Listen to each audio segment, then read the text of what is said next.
İlk olaraq hər birinizin yenə axşamı xeyir olsun. Deməli biz artıq başlayırıq. Bu gün bizim ödənişsiz dərslərimizdə üçüncü dərsimizdir artıq. Digər iki dərsə kim baxmayıbsa, yəni onlara da baxa bilər YouTube kanalımın playlist hissəsindən və s. Bu gün artıq biz üçüncü bölmədən danışırıq. Üçüncü bölmə dövlət hakimiyyətidir və artıq 5-ci fəsildir, qanunverici hakimiyyətdə. İlk olaraq uşaqlar, biz demişdik ki, 7-ci maddədə dövlət hakimiyyəti 3 qola bölünür. Bunlar hansıları idi? Bunlar biri var idi. Qanunverici hakimiyyət.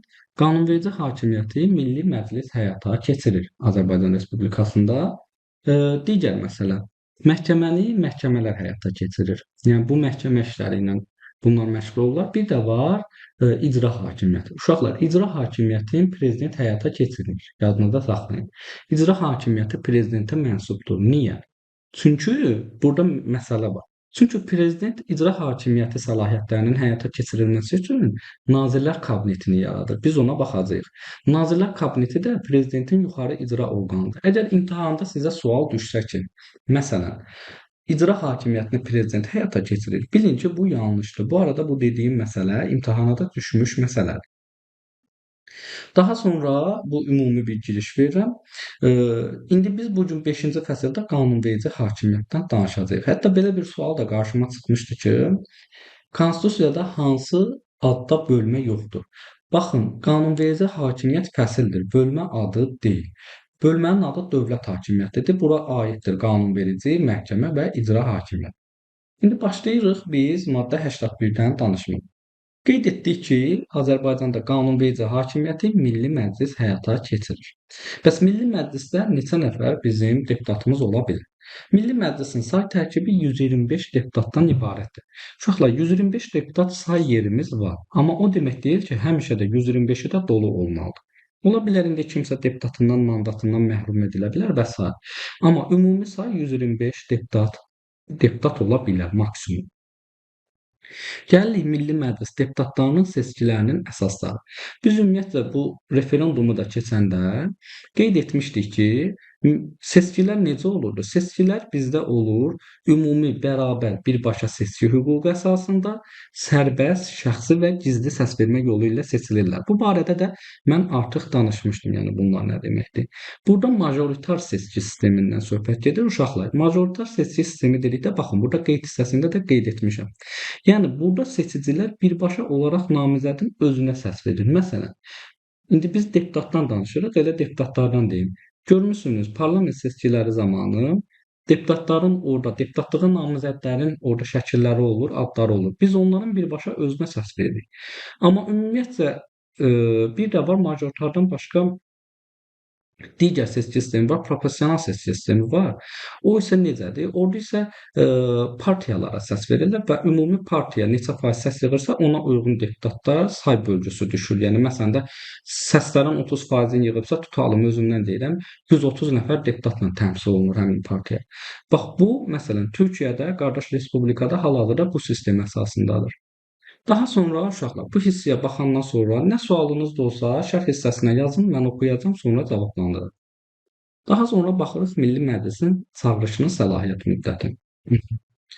Milli Məclisin çağırışının səlahiyyət müddətinə baxırıq uşaqlar. Milli Məclisin çağırışının səlahiyyət müddəti 5 ildir. Uşaqlar, ekran paylaşımı digərlərinizdə görsənirsə yazın. Mədinə xanım da deyir görsənir. Yoxsa mən paylaşmamışam. Uşaqlar, mən paylaşmamışam axı.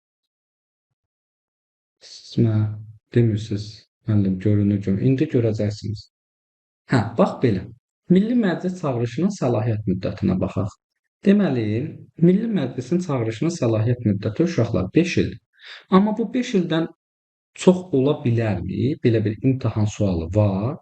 Bəli, 5 ildən çox ola bilər. Hansı zaman? Baxın, fikirləşin ki, baxın bizdə də olmuşdu bu. Müharibə var ölkədə və müharibə zamanı artıq seçkilər keçirilə bilmir. Yəni həmin o seçkinin keçirilməsi ilə məşğul olan dövlət orqanları bununla bağlı bir şey eləyə bilmirlər də. Yəni məsələn, çünki seçkiyə hazırlıq mərhələsi olur axı. Vətəndaşların özünün də hazırlıq mərhələsi var. Məsələn, fikirləşin ölkədə müharibə gedir, müəyyən bir ölkədə hərbi vəziyyət elan olunur və siz rahat şəkildə küçəyə çıxa bilmirsiniz və sair müəyyən hüquqlarınızdan məhrum olursunuz. Ona görə seçkilər keçirilə bilmir Milli Məclisə. Onda uzadıla bilir. Həmin bu uzadılma necə olur? Bax bu MSK-nın müraciəti olur və o zaman da Konstitusiya Məhkəməsi bu barədə neyniyir? Qərar qəbul edilir ki, bəli, müharibə deyirəm. Bu seçkilərin Milli Məclisin səlahiyyət müddəti uzadılsın. Diqqətli olun, Konstitusiya Məhkəməsi.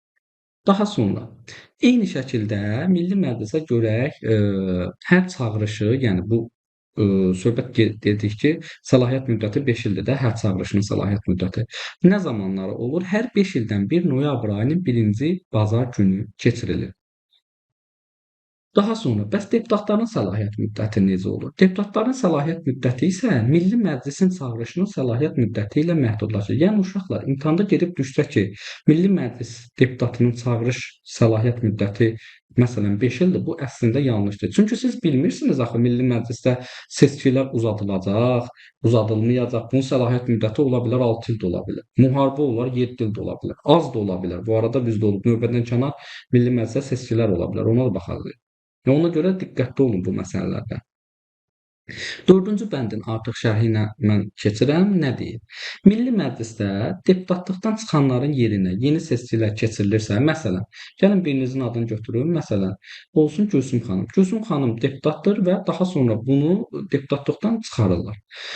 Gülsüm xanımın yerinə yeni bir deputat seçilir. Bu zamanları bəs bu yeni seçilənin müddəti nə qədər olmalıdır? Gülsüm xanımın qalan müddəti elə yeni seçilən deputatın da səlahiyyət müddətidir. Yəni onu bir də sıfırdan hesablanmır. Yəni bir də o 5 il yenidən gəlmir. Yerdə qalan nədirsə o hesablanır. Daha sonra gəlin baxaq deputata aid namizədə tələblər hansılardır? Bundan sonra uşaqlar biz istər deputat olsun, istər prezident olsun, istər məhkəmə hakimləri olsun, bunların hər birinə aid namizədlərə aid tələblərə baxacağıq. Sadəcə sizə demək istədiyim odur ki, bunu qeyd kimi dəftərinizdə saxlaya bilərsiniz. Deputat olmaq üçün ali təhsil tələbi sizdən tələb olunmur. Ancaq prezidentdir, məsələn, məhkəmə hakimidir. Bunlarda ali təhsil tələb olunur. Məhkəmə hakimlərində bəli, ali hüquq təhsili tələb olunur, amma bunlarda isə yox. Yəni Milli Məclisə deputatlığa namizədə aid tələblərdə nə olmalıdır? Əlbəttə ki, Azərbaycan Respublikasının vətəndaşı olmalıdır, seçkilərdə iştirak etmə hüququna malik olmalıdır, icra və ya məhkəmə hakimiyyəti sistemlərində qulluq edən olmamalıdır. Baxın, qırmızıları mən olmamaqlara aiddir. Yəni ona görə qırmızı ilə vermişəm. Ağır cinayətə görə məhkum olmamalıdır və yaxud elmi pedaqoji yaradıcılıq fəaliyyəti ilə məşğul ola bilər. Ancaq başqa ödənişli fəaliyyətlə məşğul olmamalıdır, yəni bu şəxsdə.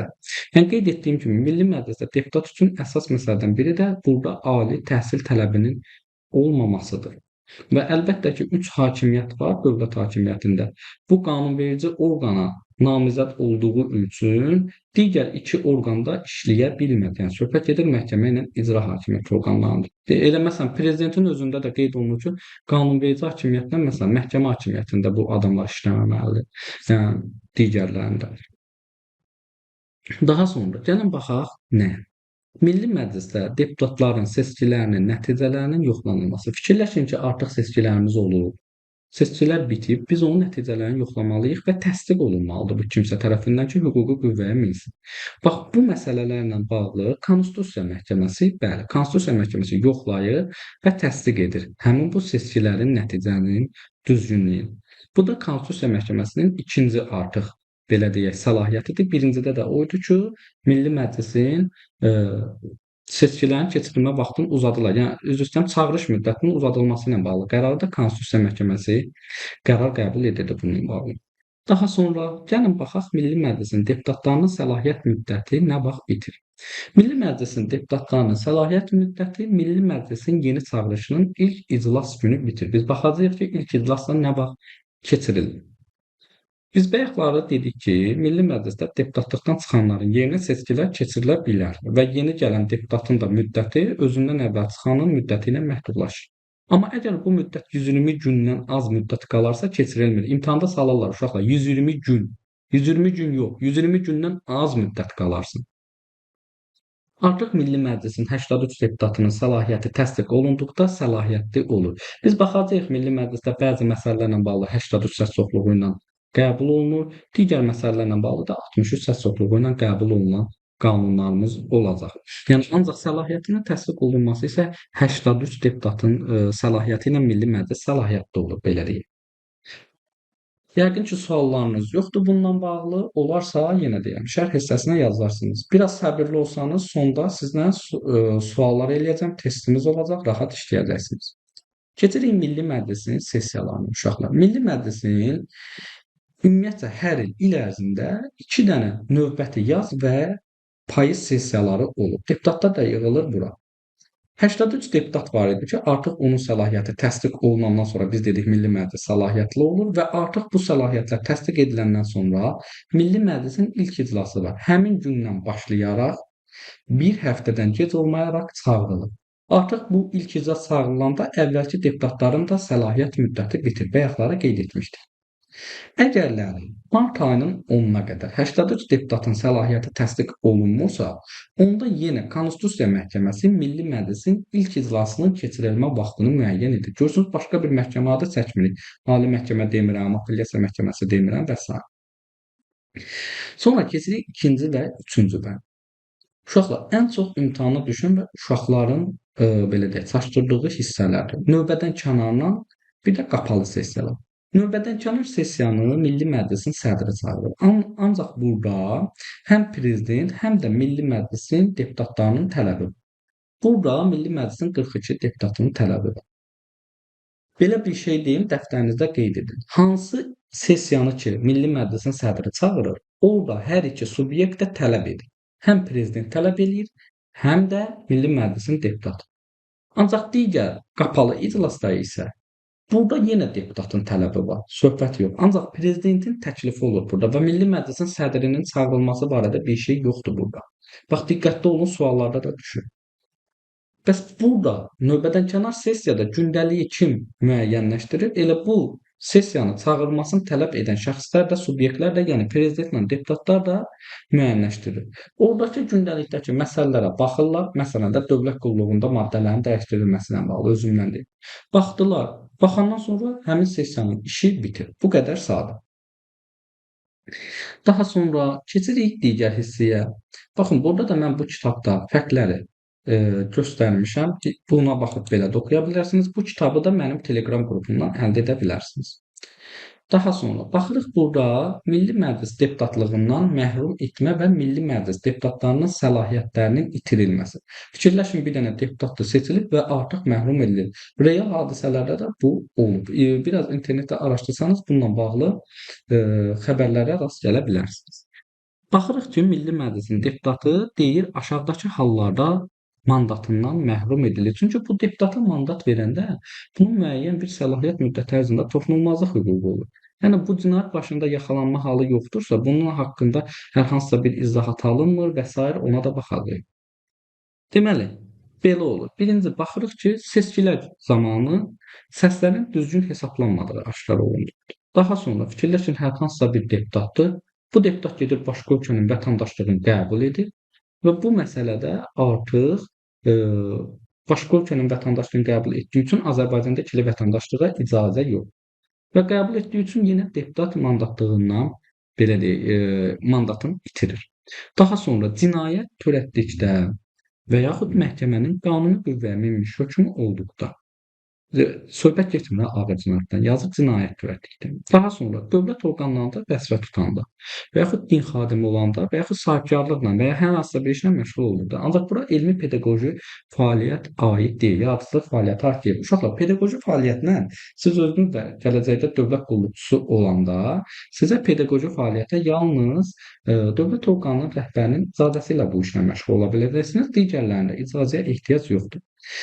Mən özüm oxuyanda universitetdə bizim rektor deputat idi və ona demişdilər ki, ya deputat olacaqsan, ya da ki, rektor olacaqsan, deputatlığı seçmişdi. Yəni ikisindən birini seçməlidir. Belə deyim. Eyni anda iki işləmək olmaz. Beşinci məsələ özü imtina eləyər deputat mandatlığından və bir də burada var. Konstitusiyanın 93-cü maddəsinin 3-cü hissəsinin tələbini pozduqda, yəni səsvermə hüququnu şəxsən keçirmədikdə. Deputatlar özləri səsvermə hüququnu şəxsən keçirir. Yəni nə deməkdir bu? Hər hansısa bir məsələ olur, məsələn, Milli Məclisdə səsə qoyulur. Burada şəxsən özü iştirak eləyir. Deputat yəni ya lehinə verir, ya da əleyhinə verir. Bəli, düyməni basmaq. Bəli, eyni şeydir. 7-ci isə budur ki, deputat üçün qanunla müəyyən edilmiş etik davranış qaydalarını kobud surətdə pozduqda, bununla bağlı Milli Məclisin özlərinin iclası olur və sair bu məsələlərlə bağlı ola bilər, itirə bilər. Mən açığı real həyatda bununla bağlı, bu kobud etik davranış qaydaları ilə bağlı hansısa deputatın mandatının itirilməsini görməmişəm. Yəni aranızda görən varsa deyərsiniz, maraqlanaram.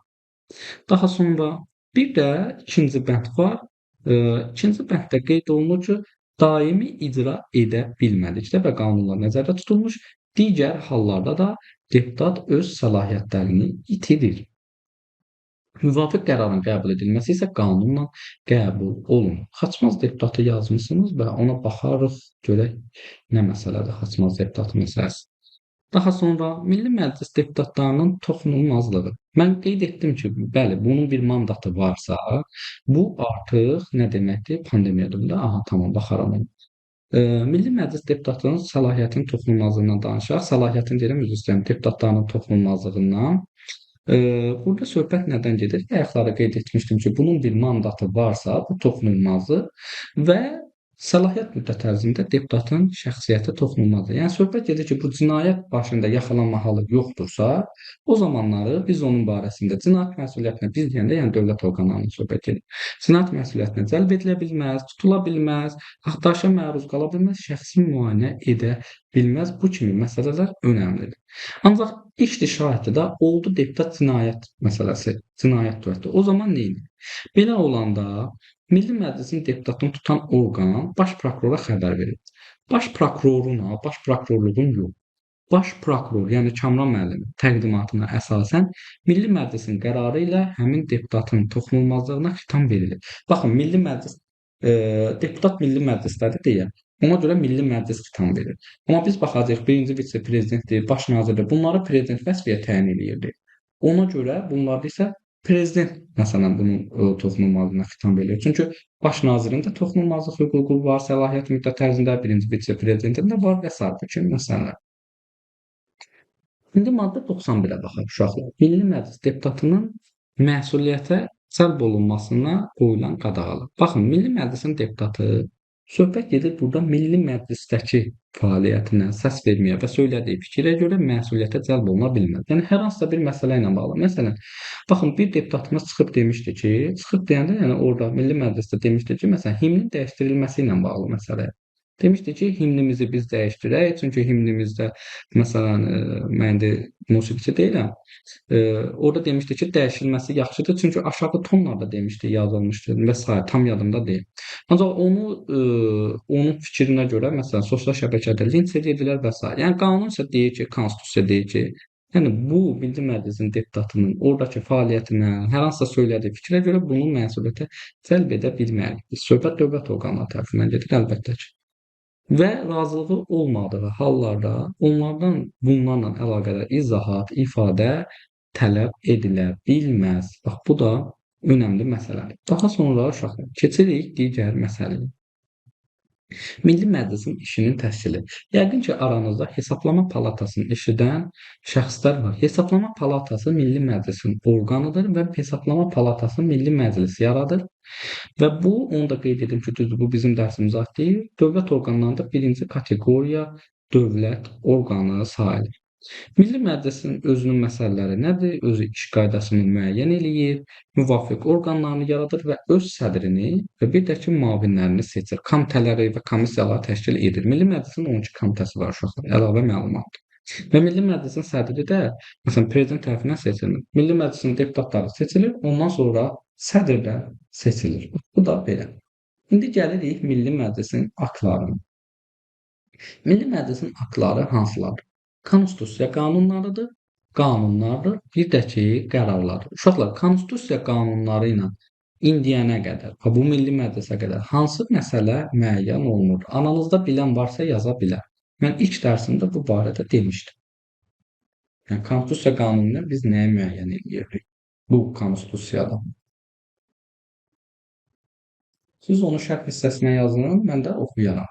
Yəni dərsimizin vaxtından getməsin. İndi baxırıq uşaqlar, bunu dedim.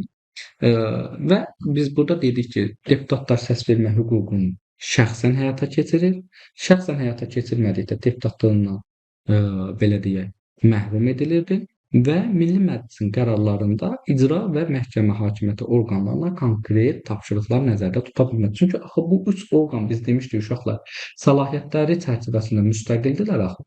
Ona görə məsələn Milli Məclisin öz səlahiyyəti var, məsələn icra hakimiyyətinin öz səlahiyyəti var. Yəni bunlar bir-birinə qarışmamalıdır. Bax belə. Daha sonra keçirik digər məsələyə. Digər məsələ isə buranı uşaqlar, bu hissəni sizə deyirəm. Bu hissəni mən artıq belə deməyəcəm. Hər birinizin dəftəri, qələmi olsun. Elə bu videoya da baxanda olsun. Gülsüm xanım yazıb müəllim sual nə idi? Sual bu idi ki, konstitusiya qanunu ilə nələr müəyyən olunur? Uşaqlar, bu hissəni mən sizlər üçün burada Paint-də çəkəcəm. Düzdür, biraz mən mouse-la yazıram deyə səliqəsiz çıxa bilər.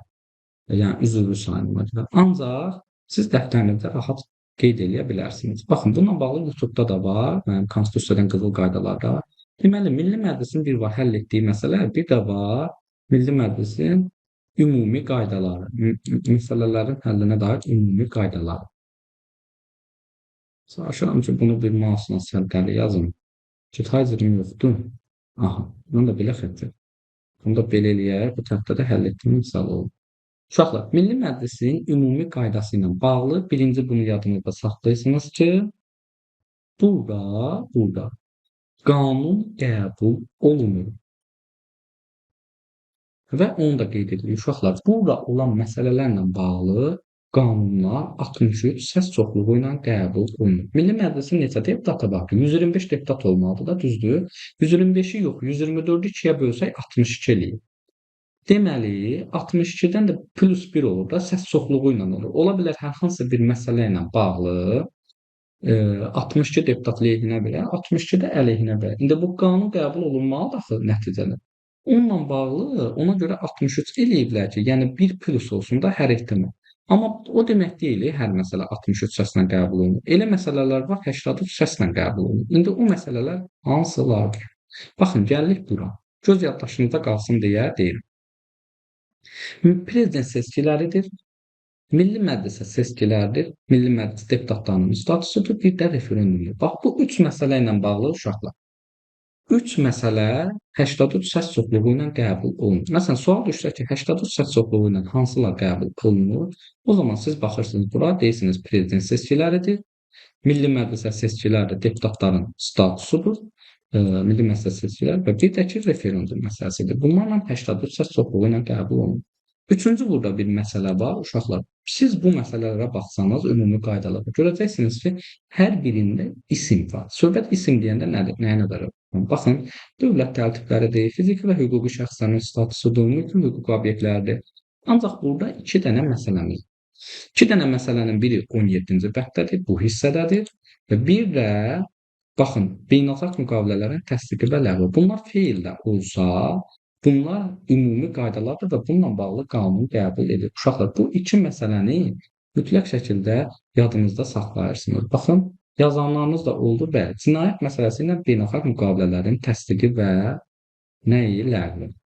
Bunlarla bağlı, bəli, ümumi qaydalardır. Yəni, çaşdırmırsınız özünüz. Bu belə. Qeyd etdik, yenə təkrar edirik bu hissəni. Önəmli də uşaqlar. Hər imtahanda düşür bu suallar. Hər birinizin imtahanda düşəcək bu suallar.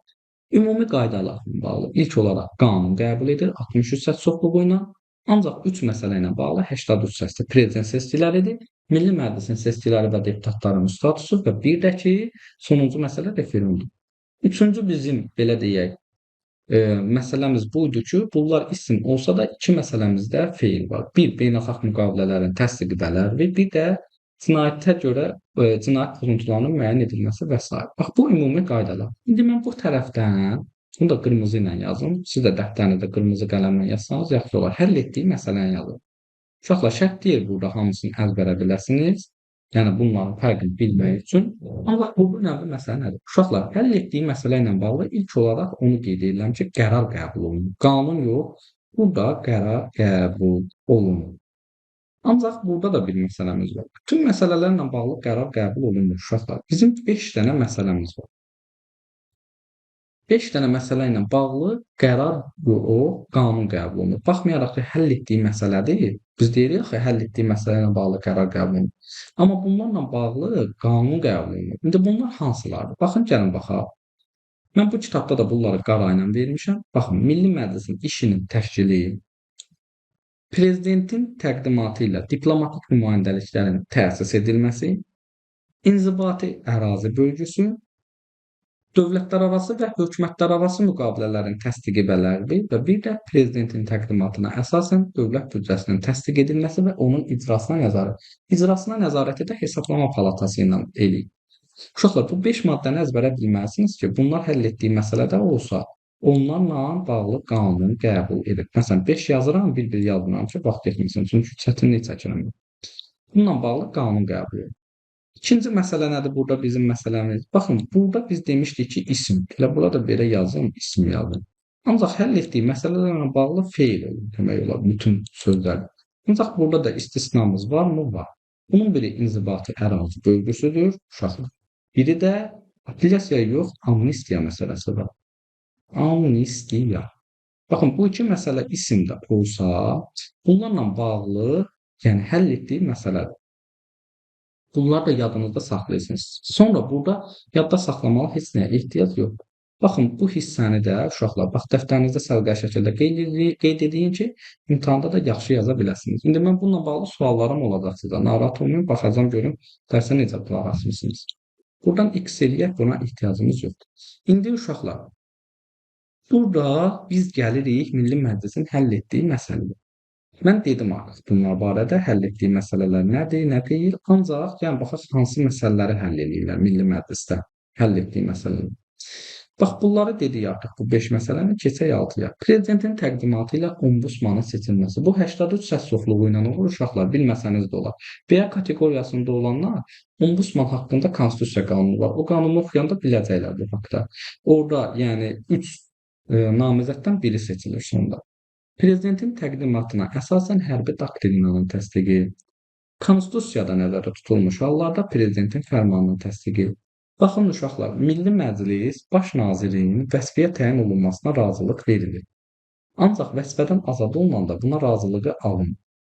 Bir də gəlirik baş prokurora. Amma baş prokuroru istər vəzifəyə təyin eləyin, istər vəzifədən azad edin. Bu iki məsələnin ikisində də Milli Məclisin razılığını almalısınız. Amma baş nazirdə vəzifədən azad edəndə xeyr, razılığa ehtiyac yoxdur. Bax, bu da imtahanlarda ən çox düşən hissələrdən biridir. Daha sonra nəyə baxmalıyıq? Uşaqlar, baxırıq digər məsələ. Konstitusiya Məhkəməsinin təqdimatına əsasən prezidentin impeachment qaydada vəzifədən kənarlaşdırılması. Yəni prezident artıq ağır cinayət törədirsə, söhbət ondan gedir. Impeachment qaydada kənarlaşdırılma məsələsi. Keçirik digər məsələyə. Prezidentin təqdimatına əsasən hakimlərin vəzifədən kənarlaşdırılması. Bu da önəmli məsələdir. Nazirlər Kabinetinə intimad məsələsinin həll edilməsi. Prezidentin təqdimatına əsasən Mərkəzi Bankın idarə heyəti üzvlərinin vəzifəyə təyin və vəzifədən azad edilməsi. Uşaqlar, Mərkəzi Bankın idarə heyəti üzvləri arasından sədri və müavinləri təyin edir prezident. Amma ümumi idarə heyətinin üzvləri ilə bağlı məşğul olur mərkəzi eləmək üzr istəyirəm, Milli Məclis. Daha sonra prezidentin təqdimatına əsasən silahlı qüvvələrin təyinatı ilə bağlı olmayan vəzifələrin icrasına cəlb edilməsinə razılıq verilməsi. Baxın, burada da razılıq alınır. Söhbət nədən gedir? Axı biz deyirik, silahlı qüvvələrin müəyyən işi var, dövlətin təhlükəsizliyini qorumaq və bir də dövlətin müdafiəsini təşkil etmək. İndi elə bilin ki, bir məsələ oldu, Azərbaycanda hər hansısa bir beynəlxalq yarış keçirilir. Orada artıq oranın təhlükəsizliyini qorumaq üçün müəyyən qədər kadr olunur. Məsələn, hərbiçi olunur. O zaman müraciət olunur Milli Məclisə və deyilir ki, bəli, bu əsgərlərin əslində təyinatı dövləti qorumaqdır. Yəni müdafiəsi ilə məşğul olmaqdır. Amma icazə verin, bu məsələlərlə bağlı kadrımız çatışmır. Onlarla bağlı da bunlar orada müəyyən müddət üçün məşğul olsunlar. Yəni bunu demək istəyirəm. Daha sonra prezidentin müraciətinə əsasən müharibənin və sülh bağlanmasına razılıq verməsi. Baxın, görün nə qədər razılıq halları var. Müharibənin elan edilməsi, sülhün bağlanılması, silahlı qüvvələrin təyinatı ilə bağlı vəzifələrin icrasına cəlb edilmə, Baş prokurorun vəzifəyə təyin vəzifədən azad olunması, baş nazirin vəzifəyə təyin olunması. Baxın, 4 məsələ ilə bağlı razılıq verir Milli Məclis, alınmalıdır. Referendumun təyin edilməsi, amnistiyadır və bir də bələdiyyə hesabatlarının qanun müəyyən edilmiş qaydada dinlənilməsi məsələsi var ki, onu da bələdiyyələrdən keçəcəyik biz. Baxın, həll etdiyim məsələmiz ümumilikdə bunlar idi. Burada sarı ilə işarələdiyimi sona saxladım. Burada prezidentin təqdimatına əsasən Konstitusiyadır, Ali Məhkəmədir, Apellyasiya Məhkəməsi hakimlərinin təyin edilməsi. Bundan yuxarı instansiya məhkəmələri uşaqlar. Dövlət büdcəsində uşaqlar qeyd edirsiniz ki, razılıqdır. Baxın, burada dövlət büdcəsi bu hissədə var. Dövlət büdcəsinin təsdiq edilməsi var və onun icrasına nəzarət var. Razılıq məsələsi yoxdur burada, yəni. Təqdimat verir, sadəcə təsdiq edir dövlət büdcəsini. Dövlət büdcəsinin bəli, layihəsini Nazirlər Kabineti hazırlayır, ona da baxacağıq biz. 4 məsələdə razılıq var, mən bu bayaq qeyd etdiyim. Buna qədər uşaqlar, suallarınız varsa verə bilərsiniz, rahat şəkildə. İndi bir dəqiqə istirahət edək.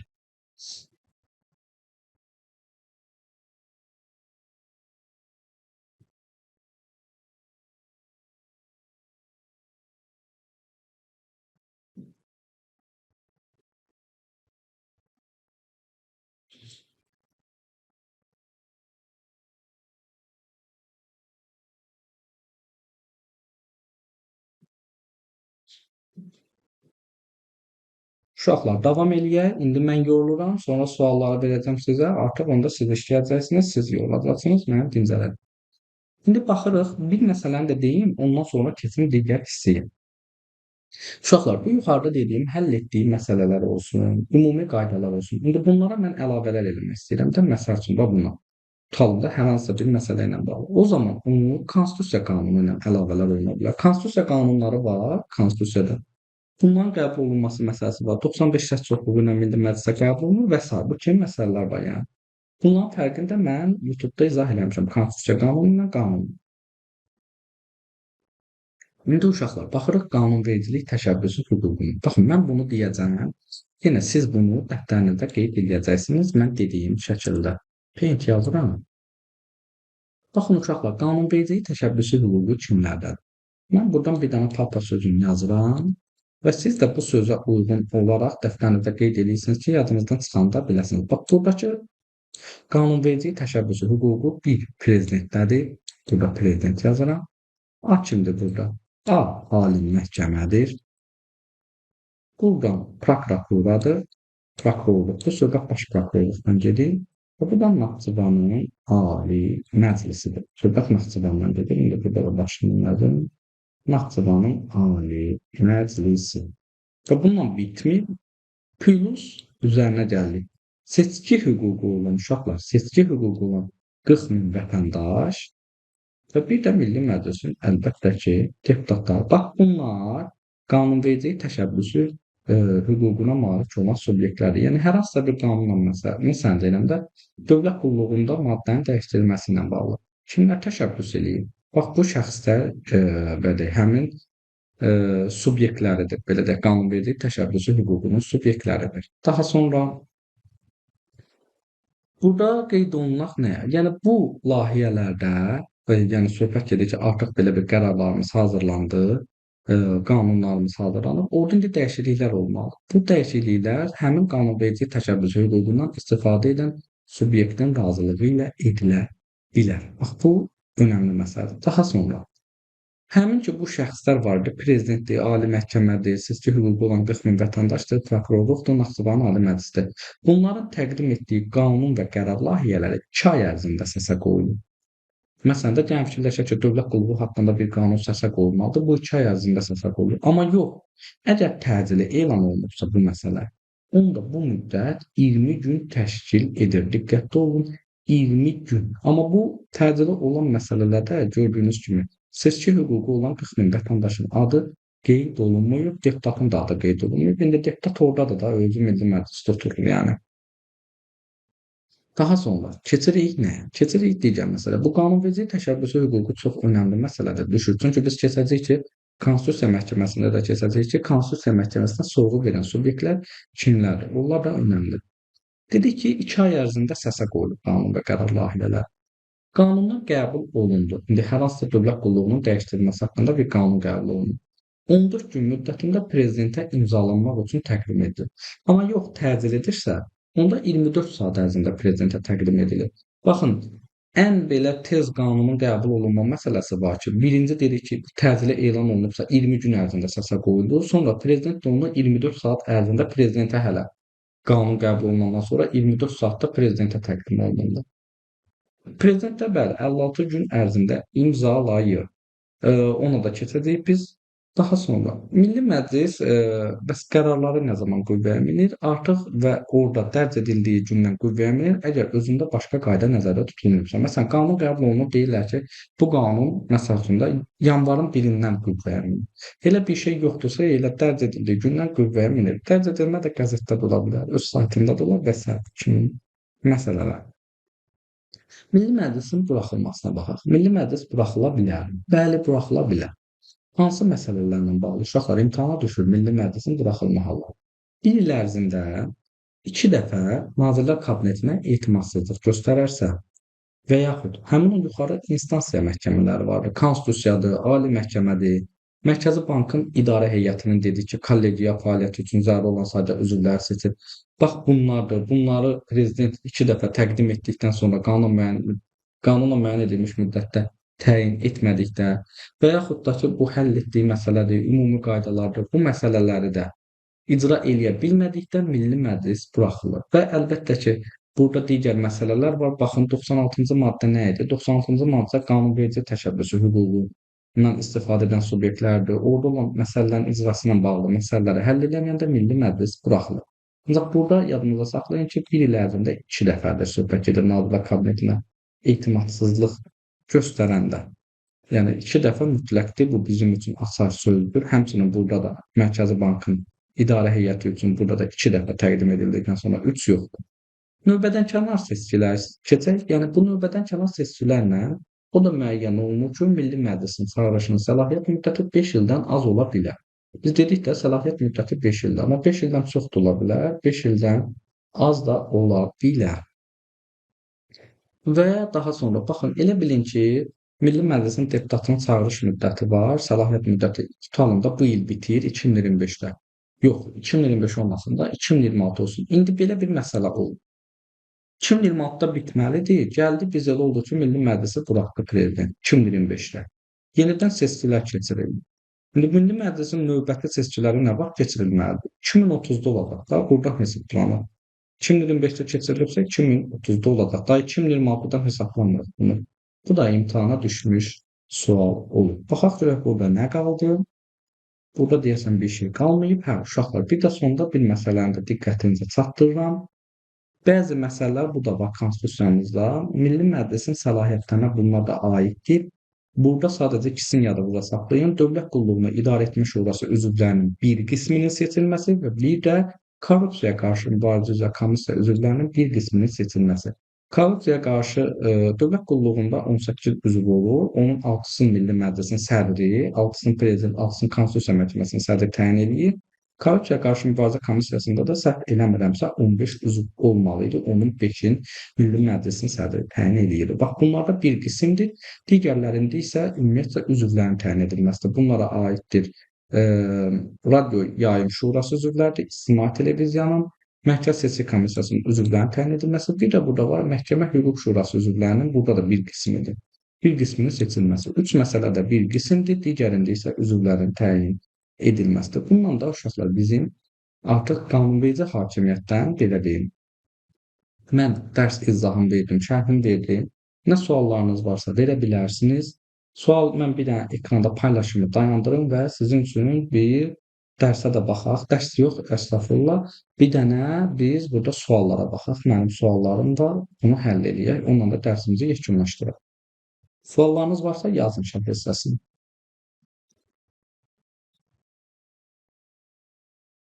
Bu arada dərsimiz bitməyib uşaqlar. Mən sadəcə həmin o imtahan bədim testi yükləyirəm.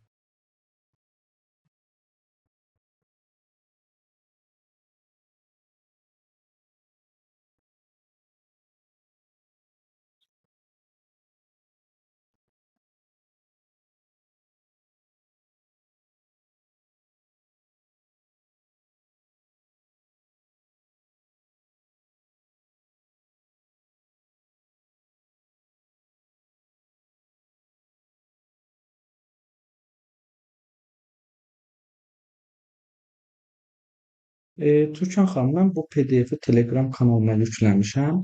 Telegram kanalında yuxarı hissədə orada fayllar bölməsi var. O hissəyə gedin. O hissəyə gedəndən sonra rahat şəkildə siz belə deyim, artıq necə deyərlər, yəni onu əldə edə bilərsiniz.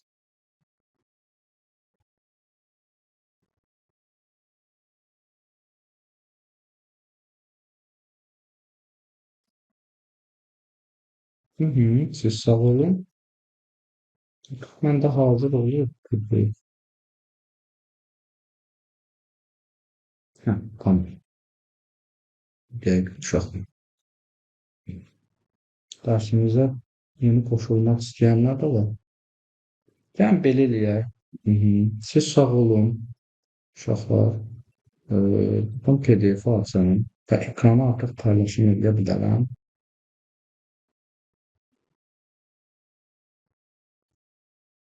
Yəqin ki, hər biriniz görürsünüz. Artıq bunu, yəni 12-yə yaxın da iştirak edən var. Mən bunu biraz yaxınlaşdırayım. Birinci suala, baxın birinci suala və sonra mən bunun şərhini bildirim.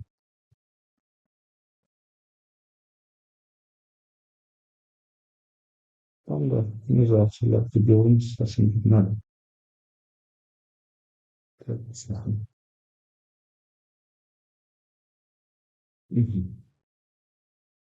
Sağ görək yazan bilənləriniz oldu mu? Artıq bəli, cavablar gəldi.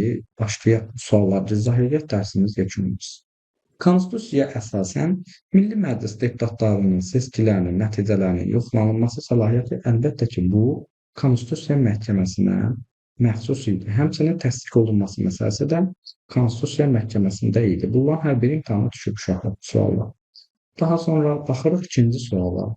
İkinci sualda qeyd olunur ki, Konstitusiyaya əsasən Milli Məclisə seçkilərdən sonra martın 10-na qədər Milli Məclis səlahiyyətli olunursa, onun ilk iclasının keçirilmə vaxtını müəyyən edən subyekt.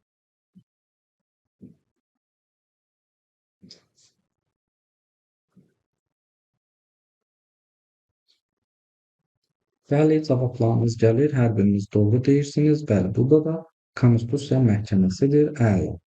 Əla. Daha sonra keçirik digər məsələyə. Digər məsələdə deyir ki, Konstitusiya əsasən Milli Məclisin işinin təşkilinə aid deyil.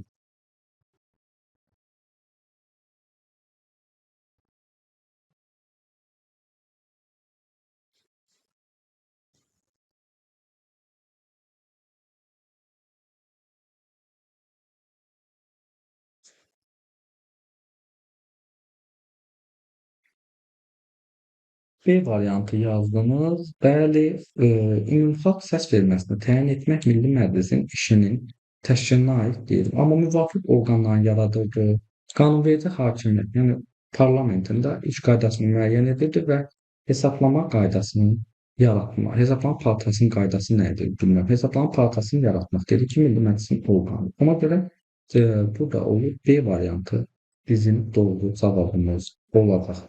Daha sonra sual 4-ə baxırıq. Deyir ki, Konstitusiyaya əsasən Milli Məclis deputatlarının toxunulmazlığı ilə bağlı yanlışdır. Uşaqlar, yanlış nə olar?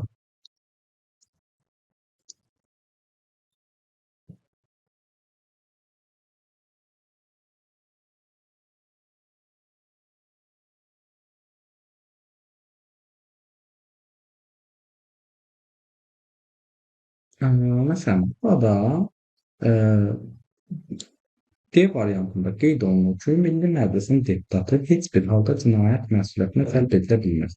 Biz dedik axı, Milli Məclisin deputatı cinayət başında yaxalanırsa, o zaman cinayət məsuliyyətinə cəlb oluna bilir. Ona görə bəli, D variantı bizim doğru cavabımız olacaq. Sonra sual 5-ə baxaq artıq, görək 5-də nədir?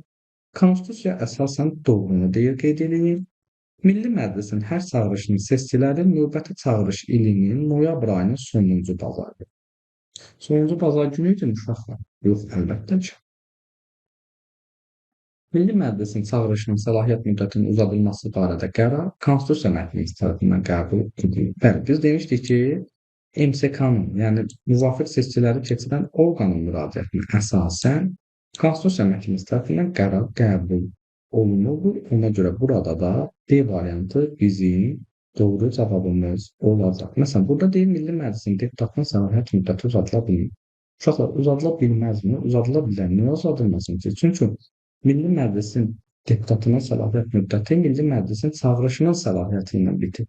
Milli Məclisin də çağırışının səlahiyyət müddəti uzadıla bilər. Əgər müharibə şəraiti olarsa.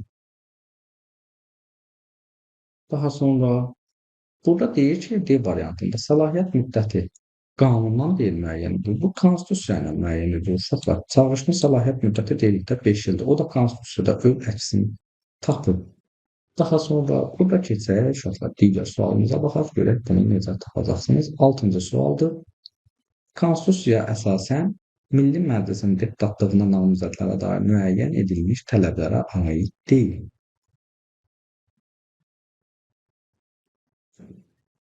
Bir 15 saniyə gözləyim, sonra izahını verin. Cavablar gəlir. B variantı yazanımız oldu. Deyir ki, 10 ildən artıq Azərbaycan Respublikası ərazisində daimi yaşamalı, cinayət törətməyə görə məhkum olunmalı. Bax, bu Azərbaycan Respublikasının prezidentinə aiddir. Yəni 10 ildən artıq daimi yaşamalıdır ki, prezidentliyə namizəd olsun. Ona görə B variantı doğru cavabımız olacaq. Əla, hər biriniz doğru tapdınız. Sonra keçirik buna.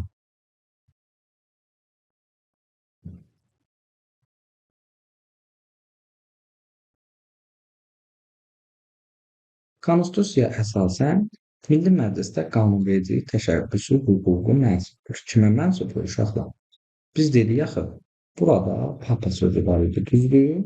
Papa və pilot seçki hüququ olan qismin vətəndaş və bir kimdir?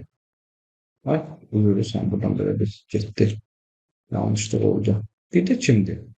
Hara getdi mənim cavabım? Hə, bu da deyildi. 7-ni tapa bilmirəm. Hə, tamam, buradaydı. Və burada qanunvericilik təşəbbüsü hüququnun mənsub olmadığı sözü. Prokurorluq vardı mı? Bəli, var idi. Ali məhkəmədə var idi. Ali məclisdə var idi. Ancaq baş nazir yox idi. Məsələn, məndə suallar getdi bir tərəfdən. 7-ci sualımızın cavabı baş nazirdir. Qanunvericilik təşəbbüsü hüququ. Mən 8-ə baxırmışım. Burada da deyir ki, təşəbbüsü hüququ mənsubdur. Artıq bu barədə danışdıq. Buna baxın görün hansını yazmısınız. Sadəcə uşaqlar cavab yazanda məsələn yazın ki, 8-də məsəl üçün deyirəm D, 7-də B. Çünki ola bilər gecikmələr olur cavablarınızda. Mən onu tam tuta bilmirəm.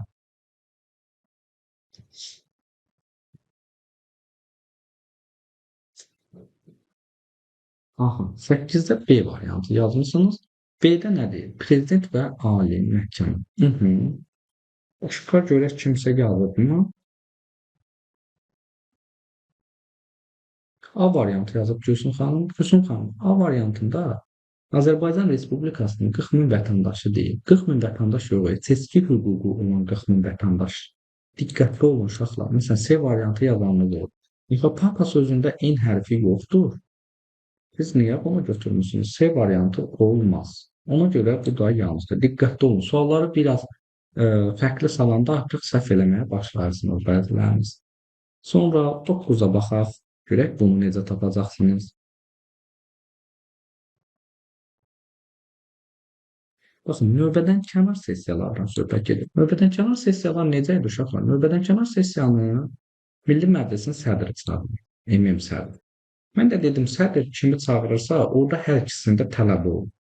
Baxın, burada növbədən kənardan söhbət getmir. Burada qapalıdan söhbət gedir. Qapalıda prezident təklif eləyirdi. Mən prezidentin tələbi olanı çıxıram. Baxın, burada tələbi var idi, burada tələbi var idi. Ən azından bilməsən belə 2 variantın getmiş olur. Və 9-a da B yazıb 2 nəfər şəxs. Demək olar hamı B yazıb. B-də qapalıda tələb eləmir, yox, prezident təklif eləyirdi. Və burada 83 deputatın tələbi və ya prezidentin təklifi olmalıdır. Ona görə A variantı bizim doğru cavabımız olacaq. Niyə cavab verə bilmirəm? Hə, tamam.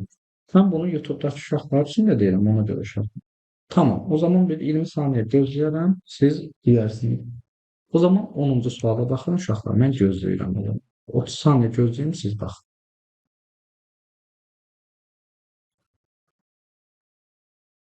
Şey yandım.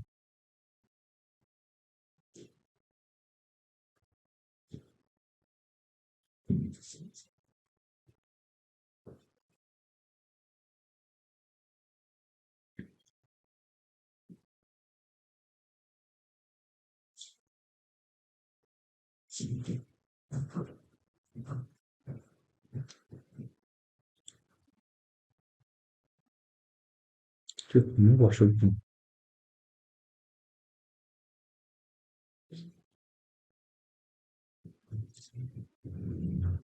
Burada C variantı yazmısınız. Uşaqlar, artıq oxuya bilərəm cavabı. Deyir ki, Konstitusiyaya əsasən müharibə şəraitində hərbi əməliyyatların aparılması, Milli Məclisə seçkilərin keçirilməsini mümkün eləmirsə, bəli, o zamanlarda Milli Məclisin çağırışının səlahiyyət müddəti hərbi əməliyyatların sonuna qədər uzadılır və bu barədə qərar Konstitusiya Məhkəməsi tərəfindən qəbul olunur. Bu da önəmli məsələdir. Baxın, A variantında deyir Milli Məclisin müraciəti. Milli Məclisin müraciəti deyil, Mərkəz Seçki Komissiyası orqanıdır. Ona görə C variantı. Hər birinizi təbrik edirəm, doğru cavabı tapmısınız. Sonra keçək 11-ci sualımızda artıq. Buyurun.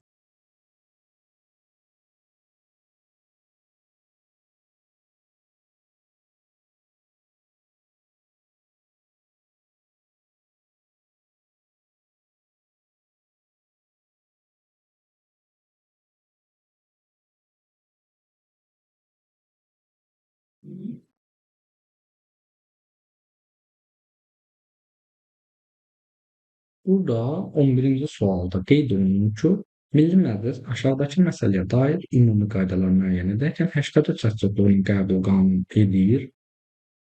Qanunlar qəbul edir. Mən bilmirəm nə danışdım orada. Referendum, bəli, bu bir məsələ idi. 84 səs çoxluğu ilə də digər məsələlər Milli Məclisə seçkilər və deputatların statusu idi və prezident seçkiləri idi. Onunla bağlı da vardı. Milli Məclisə seçkilər, prezident seçkilər və referendum müsasilləri. Bu üç məsələlə bağlı 83 səs çoxluğu ilə qanunu qəbul edir. 12-yə baxaq.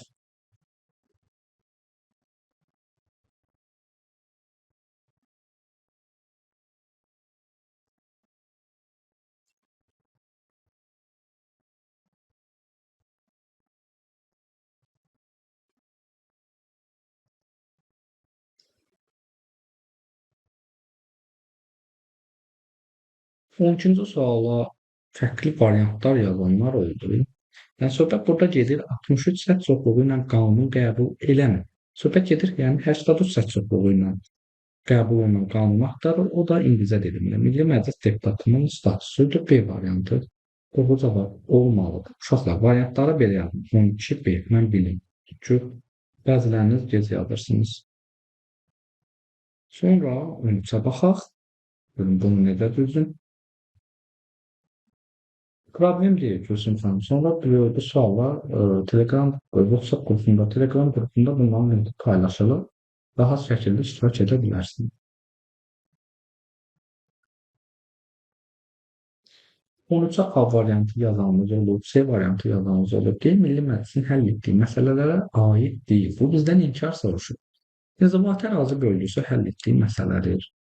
Fövqəladə və hərbi vəziyyətin elan edilməsi məsələsi. Bu ümumiyyətlə Milli Məclisin səlahiyyəti deyil ki, bu prezidentin səlahiyyətidir. Məsələn, bu bələdiyyə hesabatlarının dinlənilməsi var, referendumun təyin edilməsi var. Amma bu məsələ C variantı olmalıdır. Bəli, C variantı yazanlar doğru cavab yazmış oldu. Yaxşı, sual 14-ə baxaq uşaq.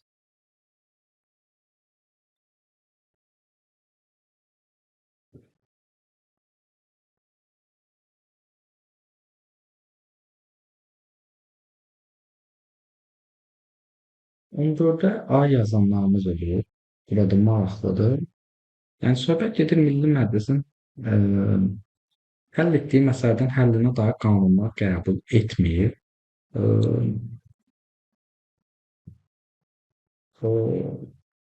14-də A yazanlarımız olur. Aha, inzibati ərazi bölgüsüdür. İnzibati ərazi bölgüsü ilə uşaqlar 14-də, yəni bu sualdan söhbət gedirsə, 14 A-dır. Burada inzibati ərazi bölgüsü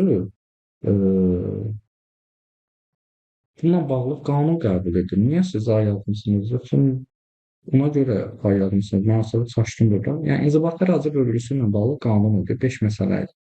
Məsələn, müharibə elan edilməsinə razılıq verilməsi məsələsi həll etdiyi məsələdir. Qanun yox, qərar qəbul edir. Doğru cavab budur.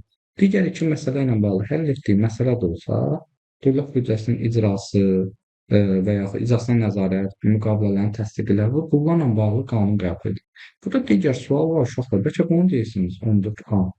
Burada fövqəladə vəziyyət və hərbi vəziyyət elan edilmiş. Yəni buna baxaq. Bir məsələ var burada.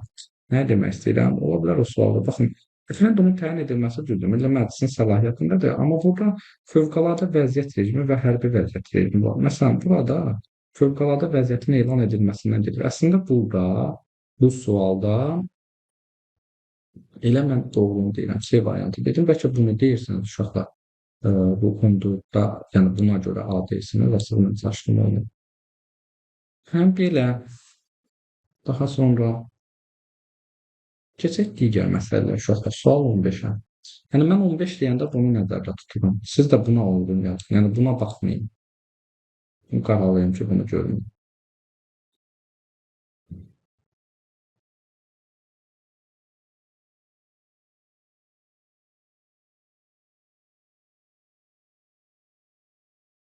Deyəsən buralarda siz çaşırsınız.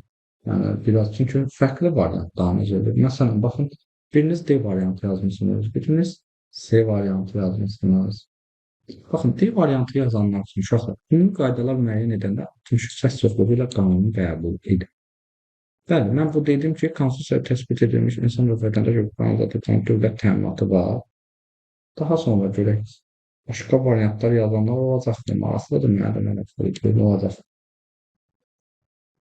Başqa variant yazanlarda C variantı var. Deputatların statusu. Uşaqlar, deputatların statusu 83 səs çoxluğudur. Bu da 83 səs çoxluğudur. Milli Məclisə seçkilər də 83 səs çoxluğudur. Və D variantı yazanlar doğru cavabı yazmış oldu. Sual 16-ya baxaq.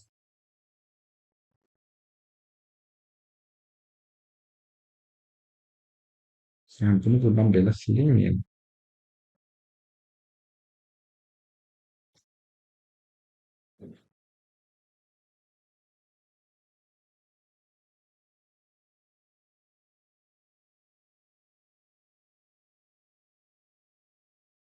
On altıya C variantı yazmışsınız. Cinayətlərin törədilməsinə görə məsuliyyətin təyin edilməsinə dair ümumi qaydalar. Ümumi qaydadırsa avtomatik bilir ki, qanundur. Onda qərarları çıxsın da mən burada. Burada qərar var. Düzdürmü uşaqlar? Qərar var. Ən azı 2 variantım qaldı. Bununla bağlı 83 yox, 63 səs idi. Çünki 83 səs çoxluğu ilə 3 məsələmiz vardı. Ona görə burada D variantını niyə götürürəm? Bununla bağlı 63 səs çoxluğu ilə C. Bəli, C variantı doğru cavabdır. Səhv yazanlıqda olmadı. Sual 17-yə baxarıq. 17 görüm açıq sualdırmı? Yox. 17 qapalı sualdır.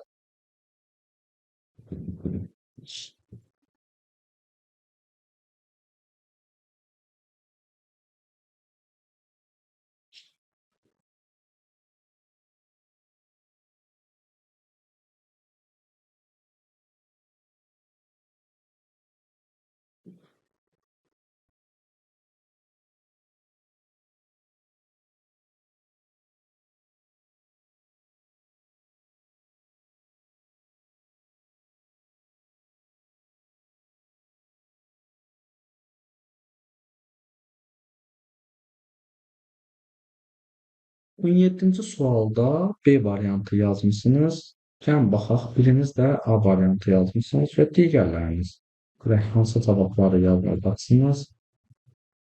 A yazmışsınız, hər biriniz gəlin baxaq. Konstitusiyaya əsasən yanılmışdır. Müharibə şəraitində hərbi əməliyyatların aparılması, Milli Məclisə seçkilərin keçirilməsini mümkün eləmədikdə, Milli Məclisin çağırışının səlahiyyət müddəti hərbi əməliyyatların sonunadək uzadılması barədə qərar deyil, Milli Məclisin müraciətinə əsasən Konstitusiya Məhkəməsi tərəfindən qəbul edilir. Yoxsa Milli Məclisin müraciəti deyildir, burada MSK idi. Ona görə bir yanlışdır və mən də yanlışı götürməliyəm. Baxın, bu variantları çıxırım. 2-yə baxmıram, çünki artıq 2 variantım da olmamalıdır, 2 doğrudur. Bir 3-ə baxıram. Milli Məclisin deputatlıqdan çıxanların yerinə seçkilər, yeni seçilən deputatın səlahiyyət müddətinin bitməsinə 120 gün müddət qalarsa keçirilir. Birincisi 120 gün deyil, 120 gündən az müddət qalır. Yaxşı dediniz uşaqlar, mən bayaqdan izah eləyirəm. Deməli uşaqlar, nə demək istəyirəm? Burada birincidə qeyd etdim ki, Milli Məclisin müraciətinə deyildi də, MSK-nın müraciətinə əsasən idi. Gülsüm xanım da yazıb. Ona görə bir yanlışdır. Bir yanlışdırsa, deməli bir 3-ə baxıram, bir də 4-ə. Çünki variantlarımda ikisi doğrudur. 3-də deyir ki, Milli Məclisin deputatlığından çıxanların yerinə seçkilər, yeni seçilən deputatın səlahiyyət müddətinin bitməsinə 120 gün müddət qalası. 120 gün deyil, 120 gün müddətdən az müddət qalası keçirilmirdi. Bunu yadınızda saxlayın. Bu köhnə deputatın idi bu arada. Səlahiyyət müddətinin bitməsinə 120 gün müddətdən az qalarsa keçirilmirdi. Ona görə bax 3-də yanlışdır. Məsələn, 4-də nə deyir? 4-də deyir ki, Baş prokurorun təqdimatına əsasən Milli Məclisin qərarı ilə xitam verilir. Milli Məclisin deputatının toxunulmazlığına doğrudur da, burada yanlış bir şey yoxdur ki. Məsələn, 17-də A variantı yazmışsınız, çoxunuz yanlışdır. D variantı doğrudur, cavab olur. Çünki D variantı yazan uyğundur. 1-3 Mahsud bəy yazıb. Sonra baxın, verin.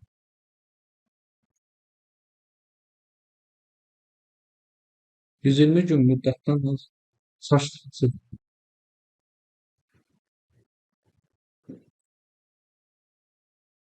keçirilir də. Məsələ odur, keçirilir də onda.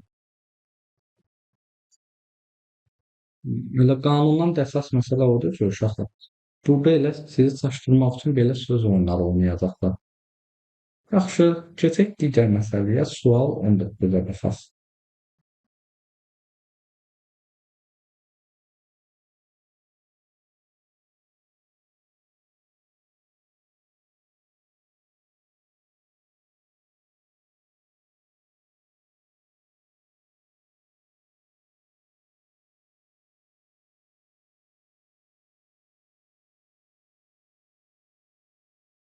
Hı 120-yə B variantı yazanlarımız olub. Bəli, demək olar hər biriniz B yazmısınız. Söhbət gedir. Deyir ki, ümumi qaydalar müəyyən edərkən 63 səs çoxluğu ilə qanun qəbul etməsi nəzərdə tutulmur. Yəni söhbət 83 səs çoxluğu ilə qəbul olunan qanunlardan gedir. Hansılar idi bunlar? Biri 2 idi, Milli Məclisin deputatının statusunu. Onda bu variantları silin. Avtomatik 3 variantım qaldı. Dövlət qulluğu deyildi də. Bunlar 83 deyil. Axı bunu silirəm. 3-ü silirəm buradan. Avtomatik 4 olub, prezident seçkilərdir.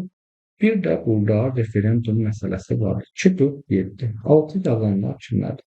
B niyə yazmısınız uşaqlar? Məsələn, hər biriniz burada səhv dediniz. Yəni burada doğru cavabınız. Doğrudan B olmadı. Özümdə səhv deyirəm. 2, 4, 6-dır yəni burada. Yəni bunu götürmüşəm, amma cavabımı götürdüm. 2, 4, 6 doğru cavabımız olacaq. Budur, 4-dür, 6-dır. Bunlarla bağlı 83 səs çoxluğudur. Sonra sual 20-yə baxaq. Bu da bizim uşaqlar sonuncu sualımızdır. Bundan sonra artıq suallarımız olmayacaq, dərsi də bitirmiş olacaq.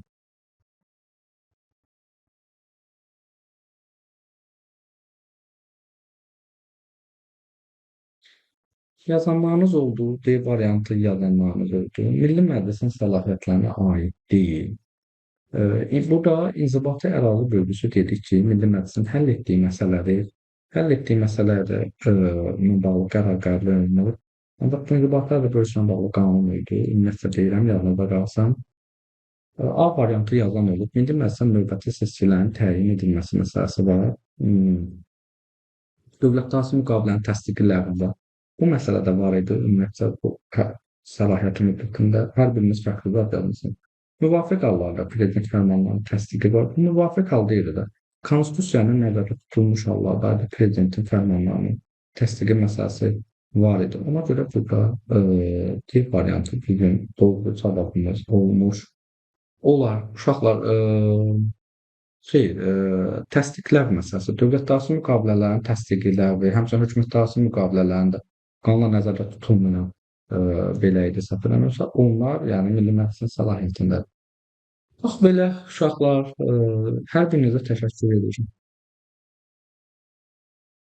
Yox, burada doğru cavabımız D variantıdır. Burada əslində müvafiq hallar deyil, müvafiq hallarda yox da, Konstitusiyanı baxın, gəlin bura baxaq bir dənə. Burada Konstitusiya ilə nəzərdə tutulan hallarda mən dedim bunu, baxın. Bu Konstitusiyada nəzərdə tutulmuş hallarda prezident fərmanlarının təsdiqi var və burada daha sonra Milli Məclisin işinin təşkili var. Milli Məclisə seçkilər məsələsi var idi. Yəni Milli Məclis ümumi qaydalar var. Yəni Milli Mədrəsə seçkilər, mən bunu A variantında ona görə yazmışam ki, baxın burada bunu demək istəyirəm. Milli Mədrəsə seçkilər məsələsi var. Bu həll etdiyi məsələlərin də ki, ümumi qaydalarda var. Yəni bu da səlahiyyətidir, bilmirəm. D variantıdır ona görə. Bax belə uşaqlar, yenə deyirəm, izlədiyiniz üçün hər birinizə təşəkkür edirəm. Belə, gələn dərsimiz də 3-cü gün olacaq. İnşallah ki, bir problem olmasa. Kimlər ki, sonradan baxmaq istəsə, YouTube-da da baxa bilər videoya. Belə, hələlik. Sağ olun, sağ olun, sağ olun. Gecəniz xeyir.